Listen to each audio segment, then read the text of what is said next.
Hello বন্ধুরা, কেমন আছেন? আশা করি ভালো আছেন। আপনাদের আশীর্বাদে আমি খুব ভালো আছি। এই যে দেখেন, বাজার থেকে বাড়ি আসলাম। বাজার থেকে কী নিয়ে আসি আপনাদের দেখাবো। আপনারা কিন্তু অবশ্যই দেখবেন কি নিয়ে আসছি। প্রচণ্ড গরম, কি গরম লাগতেছে। বৃষ্টি পড়লেও ঝামেলা, রোদ্দুর উঠলেও ঝামেলা। এই যে দেখেন কি নিয়ে আসছি। এই যে দেখেন, দেখছেন আজকে কি নিয়ে আসছি? বাটা মাছ নিয়ে আসছি, অল্প করে ছোট বাটা। এই দেখেন কতটুকু বাটাগুলা, দেখছেন? তাহলে কি মাছ আনছি আজকে? বাটা মাছ অল্প করে আনছি, কারণ টাকা কম ছিল। কাজে গেছিলাম, কাজের থেকে ওই দিক দিয়ে বাজার থেকে অল্প একটু মাছ নিয়ে আসলাম, আর অল্প অল্প সবজি নিয়ে আসছি। এই যে দেখেন, 2টা বেগুন নিয়ে আসছি, দেখছেন? একদম অল্প অল্প বাজার। আর এই যে দেখেন, সাদা ধুন্দুল নিয়ে আসছি।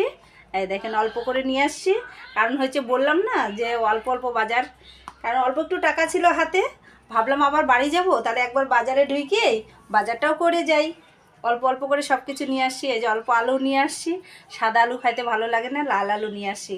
কারণ হচ্ছে লাল আলুটা একটু যে সিদ্ধ মাখা যায়, মাখলে পরে কি সুন্দর আঠা আঠা হয়। আর সাদা আলুটা কেমন হয়, জল জল ভাব।